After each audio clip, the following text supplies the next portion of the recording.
This is Andrew, and this is Keen On, the daily now.tv chat show with some of the world's leading thinkers and writers. Hello, everybody. It is Thursday, March the 28th, 2024. Some 50 years ago, actually 52 years ago, one of the best-selling books of the year was called The Age of Uncertainty by the Harvard economist John Kenneth Galbraith. I once bumped into Galbraith. He was a remarkably tall man and a brilliant writer and observer. The book did very well and captured the uncertainty of the late 1970s. We've done lots of shows on the similarities between the 70s and the 20s, the 2020s. And it seems one area where there are particular similarities is the sense that we're living in uncertain times. My guest today is the co-author of an interesting new book, B. Janet Hibbs. You're Not Done Yet: Parenting Young Adults in an Age of Uncertainty. She is a psychologist, an observer of young people, and she's in private practice, and she's also a much accomplished author, and she's joining us from Washington, D.C. B, this idea of living in uncertain times, do you think most people think they live in uncertain times, or are there certain moments in history, like the 1970s, for example, that John Kenneth Galbraith was writing about, or the mid-20s that you're writing about? I think there are inflection points in history, and I think we have arrived at one, although it was a crescendo really for about the last 20 years. But part of what's happening is that people, because of the uncertainties, the rapid socioeconomic, technological, and sociopolitical changes, disruptions, have had an unbelievable rise, historic rise in anxiety, both for young adults, which is twice the rate it is for adolescents, which is pretty staggering, but also for parents of the young adults. They have seen greater increases in their own anxiety and depression than we have seen for decades. It's historically high. Yeah, we've touched on this many times in different ways on this show, this rise in anxiety. Right. Is it like COVID, a kind of epidemic in your view? COVID was an accelerant to many of the trends that preceded it. In the United States, part of what has been occurring is that so I call it the historic scarring of this generation. Some of it was universal. It affected both generations, but because young adults will carry the scars longer, it has more deeply affected them in terms of their financial worries, their achievement pressures, their sense that the world is unraveling, and also the dislocation of loss of meaning, purpose, and loneliness. It has been really frightening to see how pervasive this is for young adults who grew up believing that they would have the same kind of rollout to adulthood that their parents had. However, the generational baton pass takes a full decade longer now. On your website, you have a quote from the 19th century Danish philosopher Kierkegaard, a famous quote. He wrote, "We live our lives forward, but understand them backward." Is this crisis of not being able to live our lives forward for the generation that you're writing about? The generation, of course, of the 70s, the Kenneth Galbraith generation, was the classic boomer baby generation, where life was seen as a standard narrative. You grew up, you left your family, you became an adult, you became a parent, so on and so forth. Today, that narrative has been inverted. So we're living in a surreal way backward.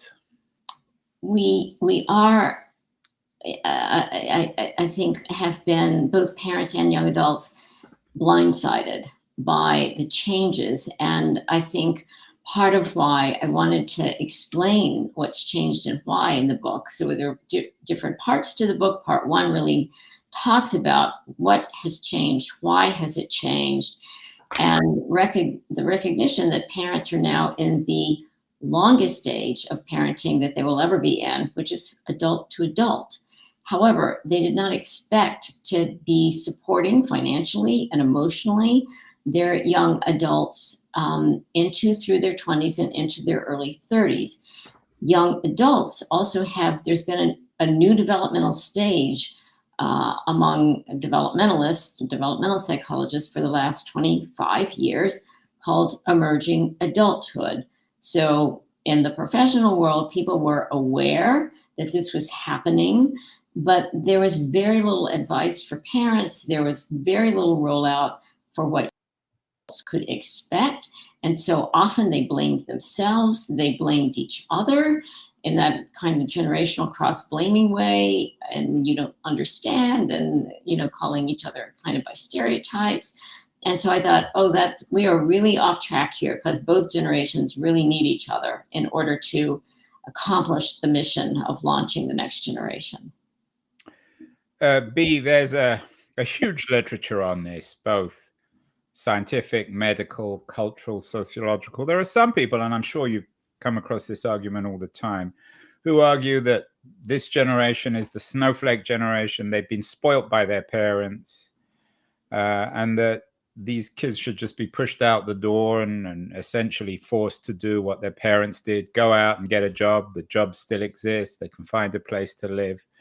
How would you respond to that argument that nothing really has changed? It's just that this generation has been spoiled by a culture of helicopter parenting.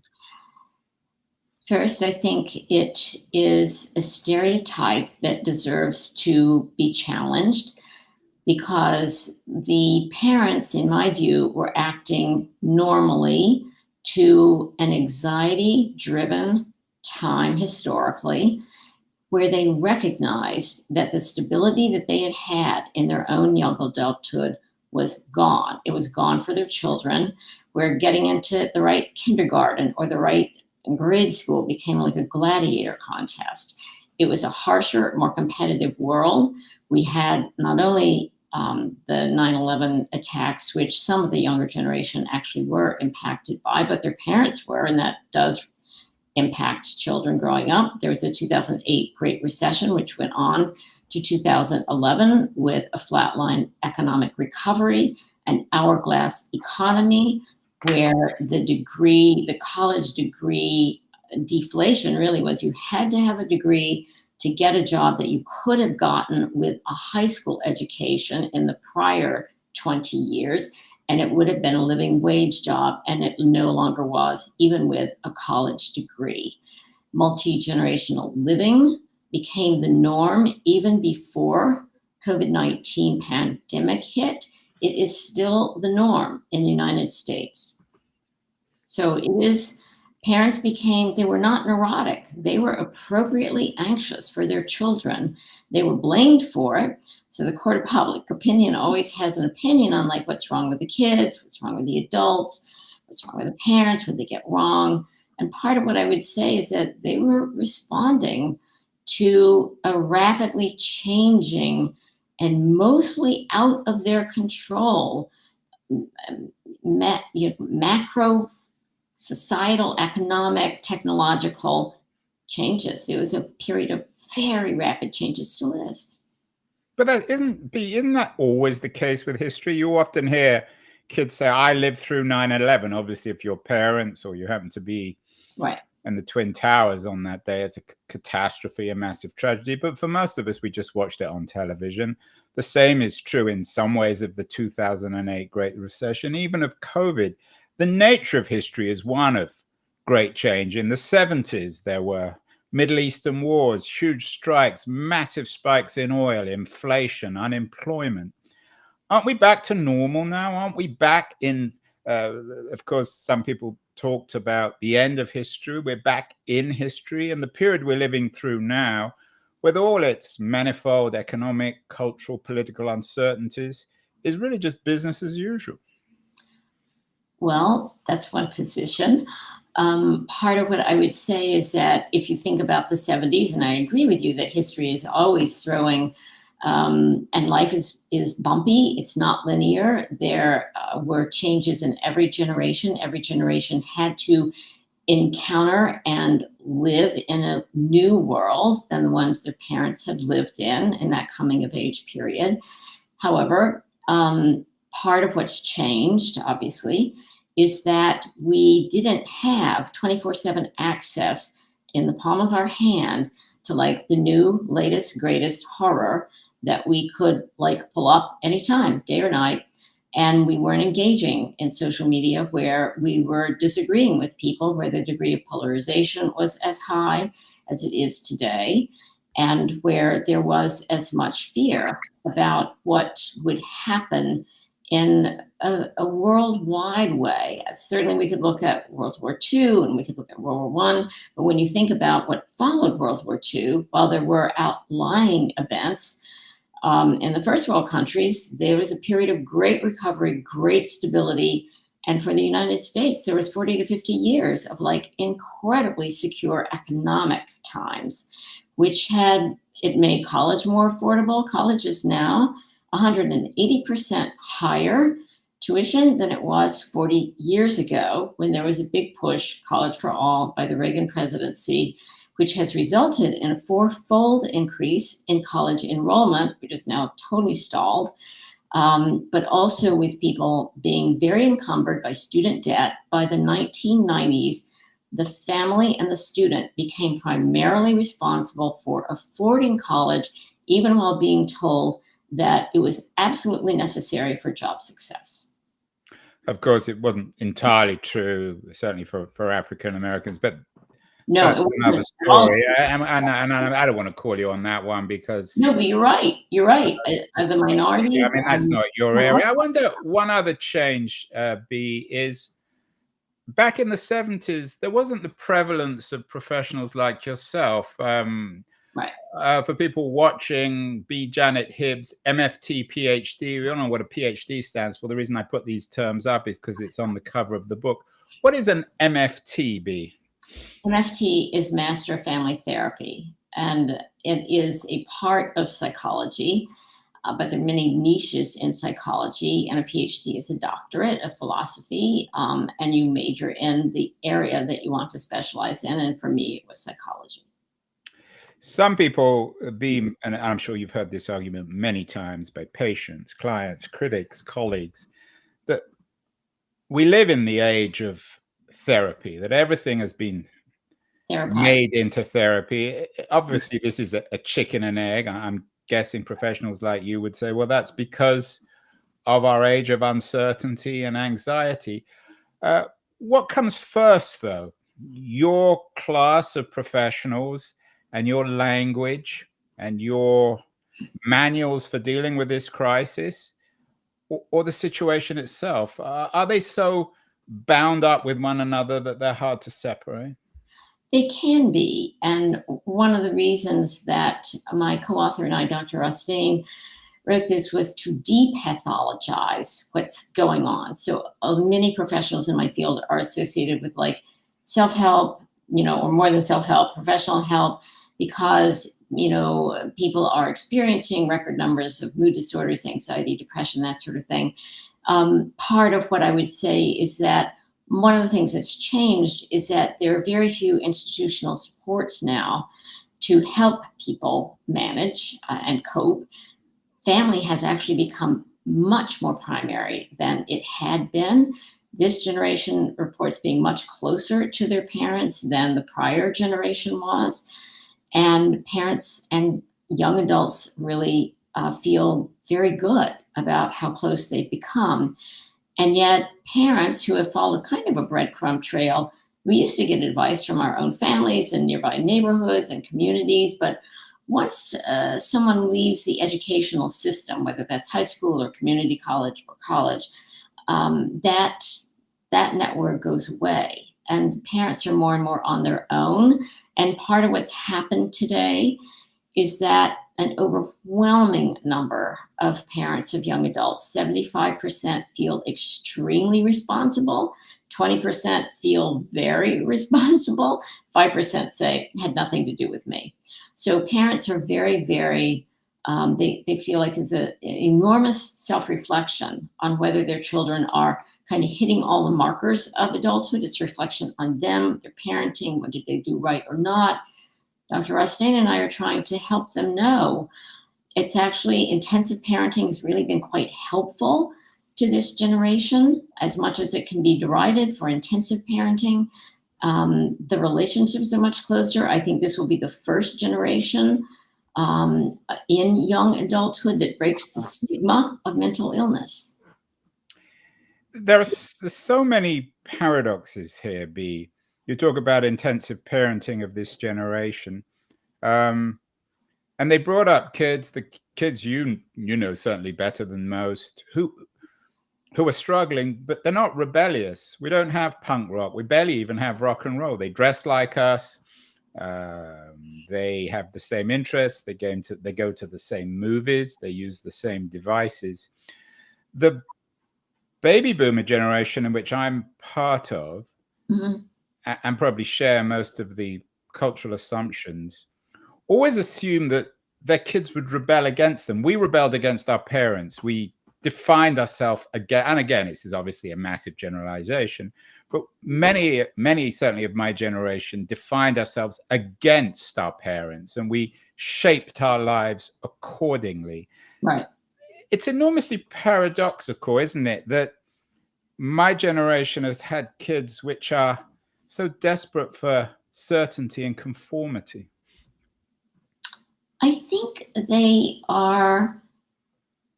they're desperate for a bit more security than the world is offering right now.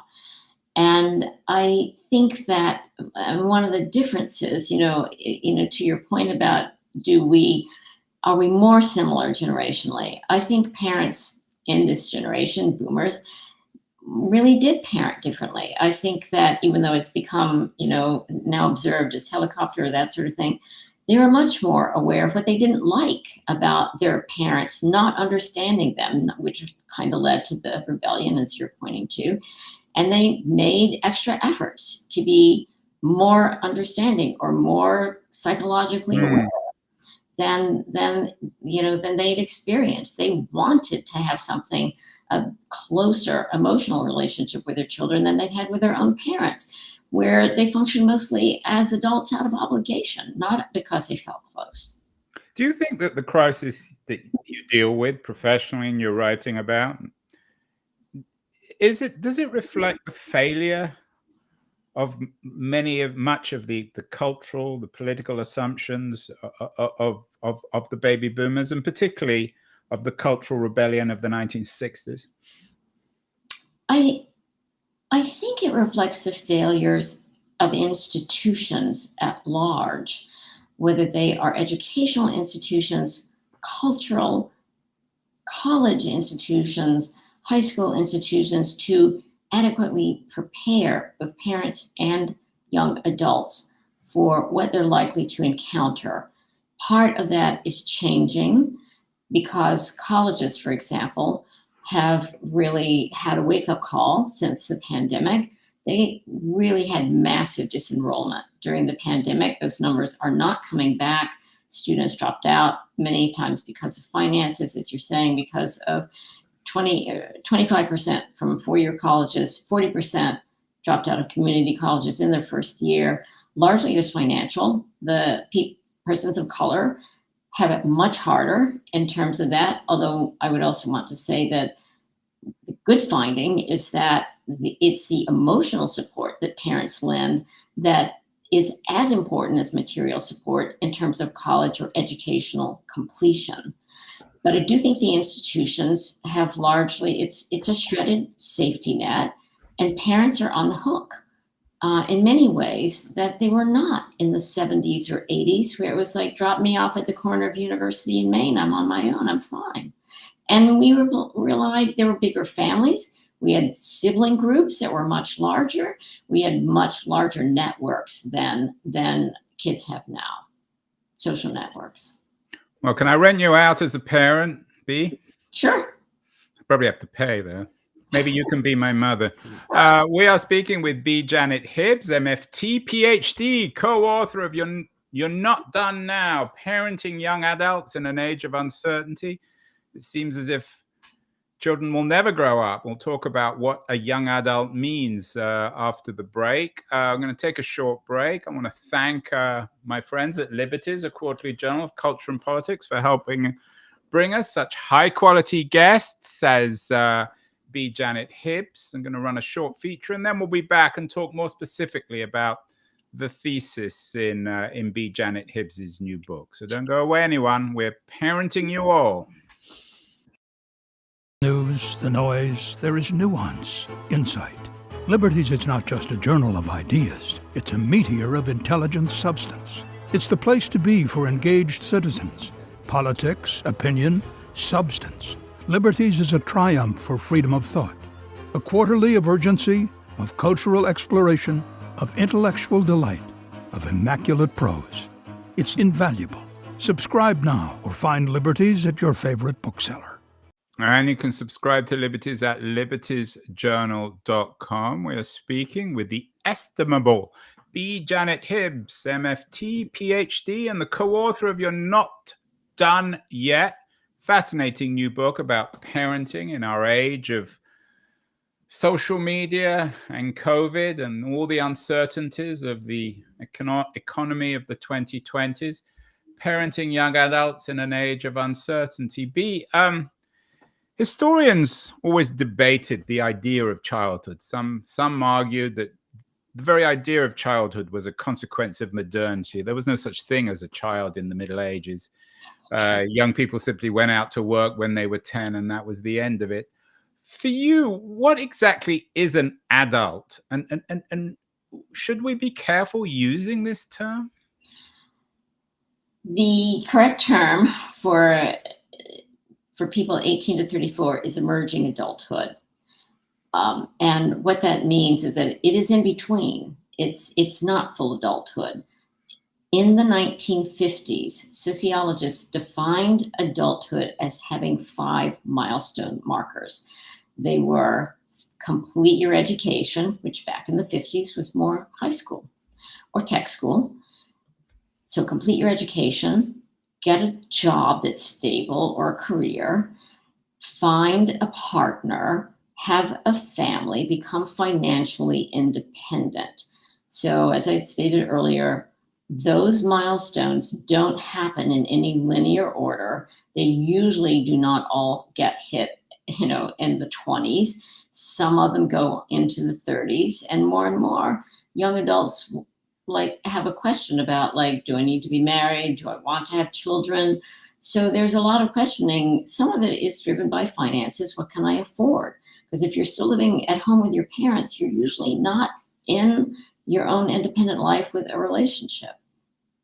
Has parenting changed too? You're the expert on this, but I'm guessing that people had children much younger in the 1950s, 60s, even the 70s that Galbraith was writing about. Yep. Today, people are choosing for one reason or other to have kids later. And how does that impact the idea of parenting and even the concept of being a young adult when your parents are older? It changed largely because of the College for All push. Prior to that, you could start a family and afford to have a family with a high school education, even in the United States at the time, with one person working, not 2 people, like began to happen more and more in the 80s and 90s here. And so part of how it's changed, I think, is that prolonged education. This is why adulthood is delayed now. 6 years is the new 4 for finishing a college degree, if you finish it. Some people take off and are stop outs. They return, they get their degree later. Many people leave without a degree, no credential, but debt.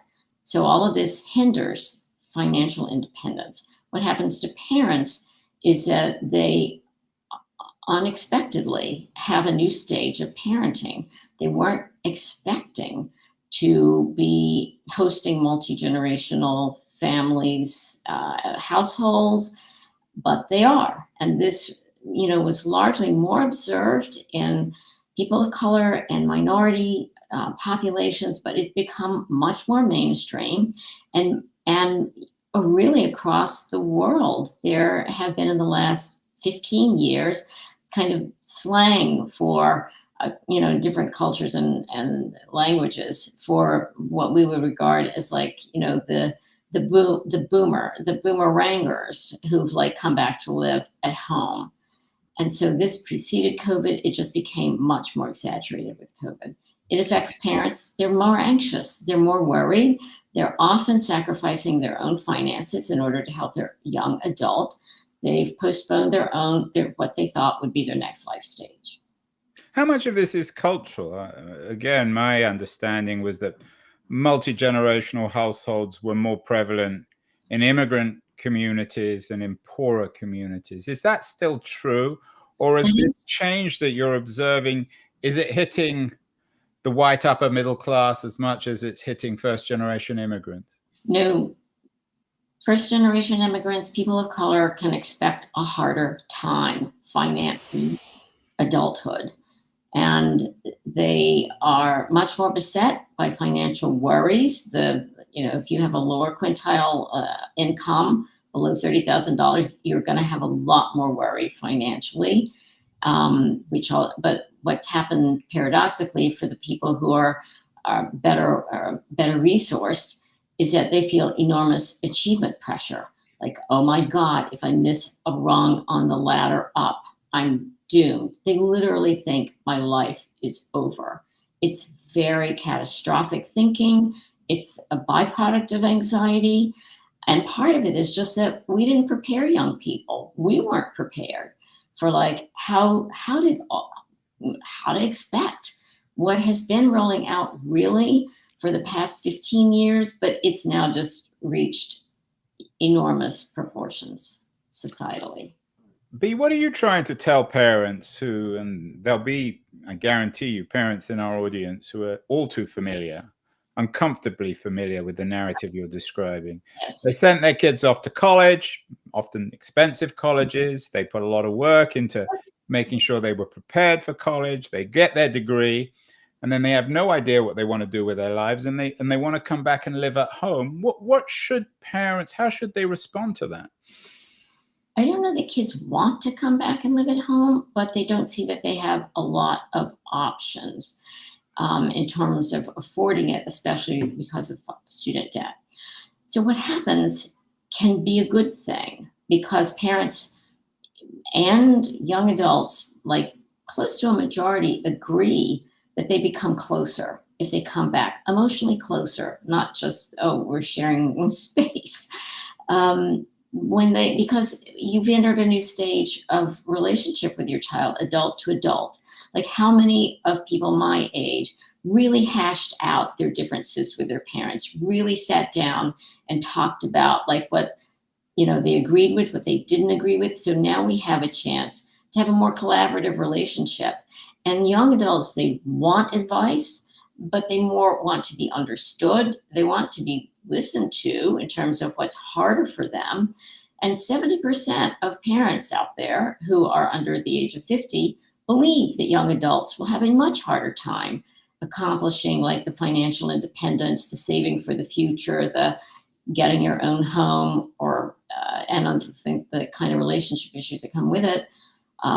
They've seen it. They don't just believe it because somebody tells them to believe it. They've lived it. So what we tell parents is like, this is a great chance to help the young adult and benefit from having a closer relationship. And part of how you do that is that instead of you're out of the parenting realm of like, listen to me, I know best. Here's my advice, take it. You're really in a collaborative relationship with a young person, your child, but a young adult. And the best way to do that is be positive, be specific about your concerns, be brief and to the point, label your own feelings about kind of what's going on for you as you observe any worry or concern, and make a statement of understanding about what you've understood about their situation, and offer to help. They really look to their parents to advise them about finances, to advise them about their jobs and careers. They less often ask them to talk about mental health issues. When they do, they often talk to their mothers.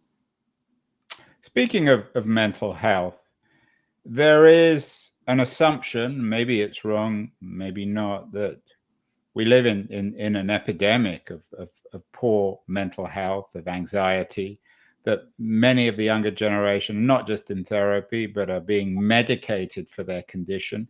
Is there any truth to that, Bea? There's certainly truth to the fact that there are more young people. As I said, we believe this is really the first generation that doesn't have a negative self-stigma about, I have an anxiety disorder or I am depressed. Many still don't seek professional help. And honestly, there are, if you can do what we call natural therapy, surround yourself with people who are understanding, who are caring, who can be thoughtful with what's going on for you, that's best. That's wonderful. We also really recognize that not every worry or anxiety needs to be treated. Everybody worries. Stress is such a kind of common term now. It's like many people don't know what are the signs of an anxiety disorder, what are the signs of true depression, as opposed to I'm just stressed out. So we do encourage parents and young adults, learn the signs, because the kind of sooner you do get treated, if you actually have a mood disorder, the better off you're going to be. You slightly sidestepped the question, though. I mean, can parents and should parents be therapists as well as being parents? Is that what you're suggesting? I'm suggesting that young adults rely on parents for emotional support, not necessarily here's what you do. It's not a fix-it relationship anymore. It's more of like collaborative, like, what do you think? What do you think would be helpful? And so in that sense, I just call that natural therapy. It's not being a therapist to your kid any more than like you're a therapist to your good friend who tells you something that is worrisome or upsetting. It's feeling like, what is like, really the basis of like solid, trustworthy relationships. We feel understood and cared about. That's really what I'm suggesting that parents have the opportunity to do with their young adults. And it's something that it didn't really happen as much in the prior generations. It's the C word, collaboration. People often talk about it in the corporation and in broader cultural terms. What about in the workplace? These kids, and lots of media about this, I'm sure you're all too familiar, Bea. Kids struggling to survive at starter jobs within corporations, not used to working in disciplined environments, not showing up on time, not dealing with authority relations very successfully. If you have this rise of the collaborative culture within families, are these kids going to struggle, these young adults, are they going to struggle in the workplace where bosses often will not be, for better or worse, collaborative? I certainly think that yes, I've certainly heard employers complain about the younger generation. I actually think that was true. I think that's true of every older adult, younger adult generation. They think what's wrong with kids today. And part of it is a developmental issue, which is like you learn, okay, this is the outside world. This isn't my family. This isn't my friend. Like, I have to meet expectations. If I don't meet expectations, I don't keep my job. So I actually think that many young adults already understand that because their educational path has been very competitive and harsh in many ways. It was like, I never really gave a second thought to like, oh, what do I do with this degree? It's kind of like, I don't know, I just like blah, blah, blah. But it's a wake-up call when you have to support yourself. So I do think that part of what happened along with COVID is that there was a scramble. I would really call it like the the great reshuffling. The younger generation was labeled as the big quitters. I would say actually they just left for better jobs. So when they could, because they had more opportunities to leave than they'd had before.